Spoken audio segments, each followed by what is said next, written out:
After finishing our time in Belize, we caught an early morning bus to call from San Ignacio, crossing over into northeastern Guatemala. The weather was nice, and the road took us through the heart of the jungle. It's a bit of a walk into the Mayan ruins, and along the way we saw a few kotai, or pudumandis, cute scavengers related to raccoons. Fun fact about Tikal, it's where they filmed the rebel base in the original Star Wars. Tikal was one of the biggest, if not the biggest, Mayan cities. At its peak, it's estimated there was 65,000 Mayans living here. And then, with the decline, 90% of them disappeared. When the Spaniards came, there was only 1.5 million left, and nobody really knows where they went. There's the drought theory, but it's just that, a theory. And their cities were left perfectly preserved. Kind of a mystery. Buildings at Tikal have been dated as far back as the 4th century BC, and the city was abandoned in the 10th century AD. It's one of the best understood Mayan ruins and has what seems like hundreds of exposed buildings, monuments, and temples that are all well over 1,000 years old. After a full day in the past, we drove to Flores, just an hour away on the shores of a large lake. We enjoyed the lax drinking laws at the back of the bus, and then hopped on a boat tour just as soon as we dropped our luggage off. We cruised to the beach for a sunset, and then enjoyed the warm weather and had some drinks. We're at Chechenal, just past San Miguel, the Isle of Flores, and Lake Patan, second biggest lake in Guatemala. We made sure to enjoy the view during the day and after dark. We're back in Flores after our boat ride. You can see they have the highest water level apparently in 26 years. There's the lake here, and then down here on the other side of the wall it's supposed to not have water. It has a big deep puddle. Kind of interesting. Nice little town. Nice lights everywhere. Everything's bright. Braving the puddles, we found the best daiquiris of the whole trip before bed. Wandering around Flores in the morning, looking for a place to eat before we go on our next journey. Flores is one of the oldest continuously inhabited cities in the Americas, with first settlement dating 2,500 to 3,000 years ago. We're here at the Central Park in town. Not too big, pretty small. Just looking at this nice cathedral, built in 1954. Pretty interesting. Honestly, pretty nice island. Got some birds. Seen some geckos too. Those are everywhere. Not a bad place to check out. See even more water on the roads over there too. There's even some seagrass and stuff that's made its way in.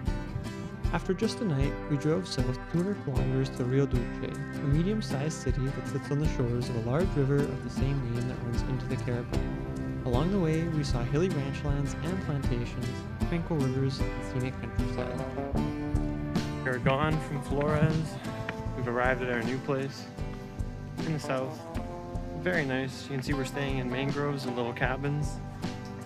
Beautiful water. Apparently there's a crocodile in there. Now we're going off to a waterfall, which is apparently heated by a hot spring, so it's boiling hot in a nice cold river. Highways in Central America are well maintained, but there are plenty of unpaved gravel roads that link communities together. Towns are built seemingly as close as possible to the road, with little consideration of where people will park.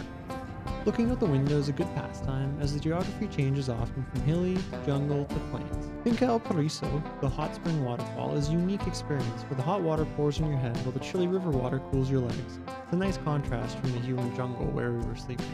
Arrived at our hotel. Ours is a little hut up there, sharing with one other couple. The grounds are super nice.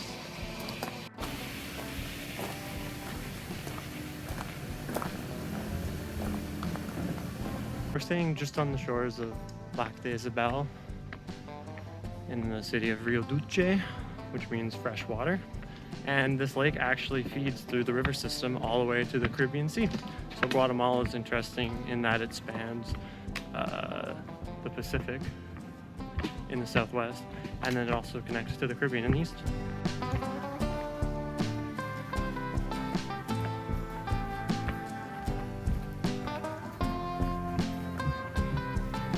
Here we are, Hacienda T-Jacks. Kathy and I just woke up. Walk to the reception and get some Wi-Fi, get some water. Pretty good. We're gonna go for a nice little boat cruise down to Livingston. Get some ceviche to do a little cooking class. I think we're gonna hang out in the pool before that. You saw it looks pretty sweet. The rain's really coming down.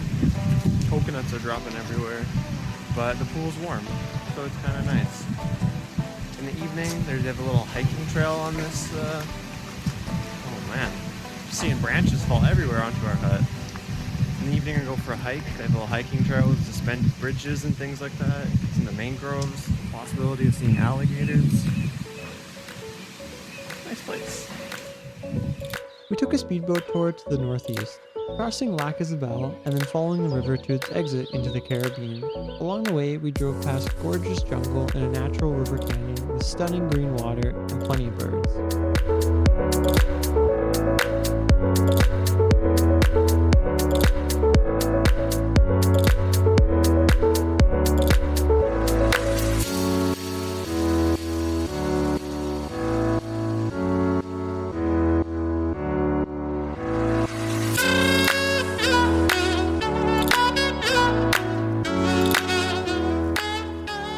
After a brief glance at the ocean, we turned and putted through mangroves.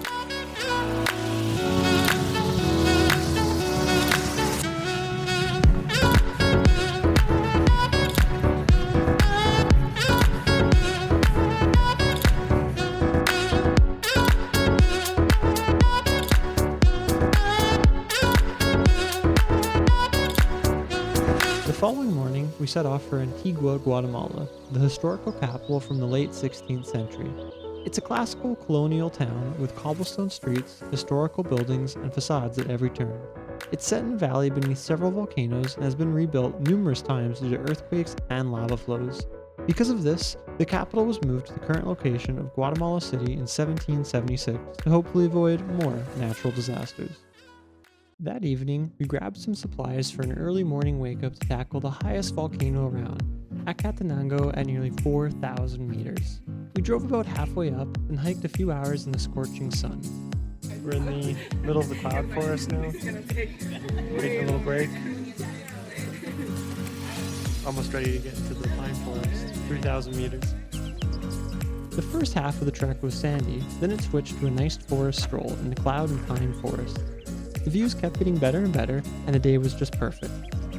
The hike is at a steep incline though, for pretty much the whole way, but you're climbing up the side of a volcano, so it's only to be expected. Acatenango last had major eruptions about 2,000 years ago, and its peak is at 3,976 meters. This hike is very pleasant.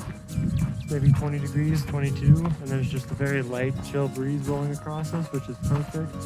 You can see blue sky, a few clouds below us. We walk through farms and cloud forest, and now the arid pine region.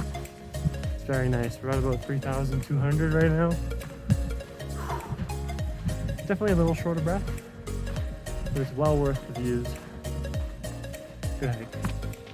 As we got higher, we passed through the cloud line, reaching our base camp in the early afternoon. After a brief rest, we left the hike to our first summit, Fuego, a very active volcano on the side of Acatenango. It has small eruptions every 20 minutes and larger ones a few times a year. These have prompted several evacuations from the surrounding towns in recent years.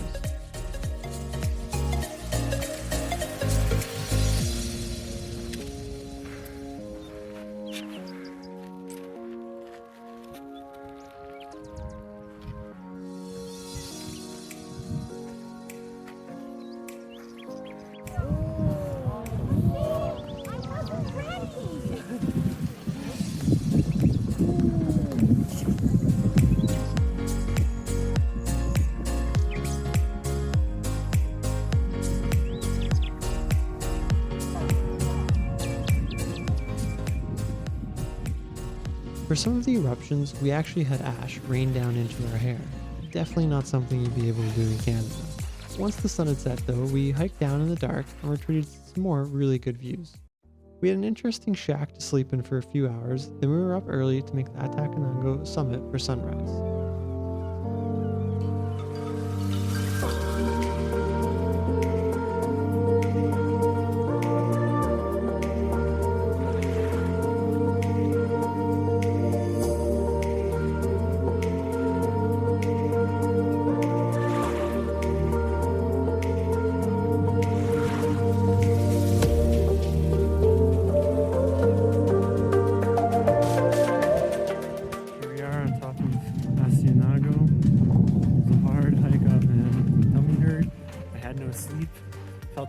nauseous. About almost 4,000 meters, but it's pretty cool. There's Fuego. That's what we hiked up to last night. And we spent the night. Woke up at 3:30 to get up here. It's 6:20, 6:30 right now for sunrise. And now it's about time to head back to camp, eat some breakfast, and hike all the way down. I gotta tell you, I don't think I feel the need to do any hiking for quite some time.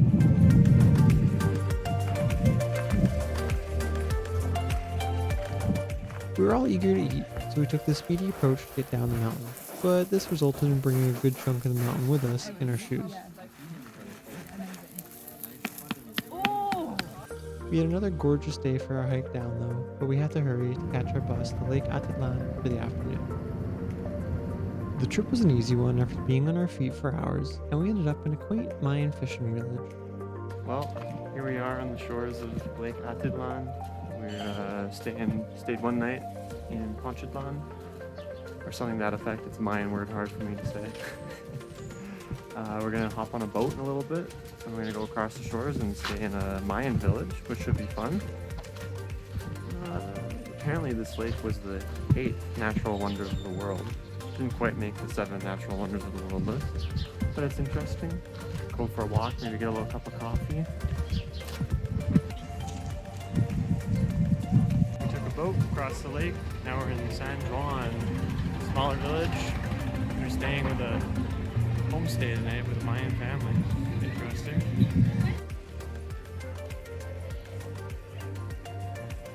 Going for a walk with the group now. We're just in a little bee garden. Katya and I got a little straw of honey and ate it.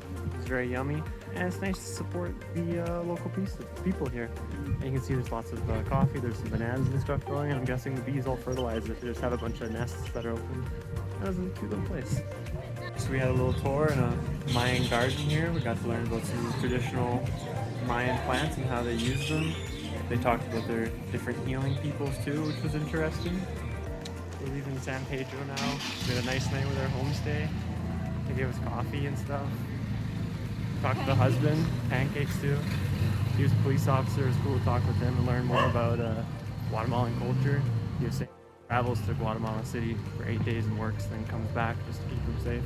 It was nice to learn more about the culture. It was a good time. We then headed back to Antigua on the last day of our first tour and enjoyed one last night out together after shopping for each other's outfits in a flea market.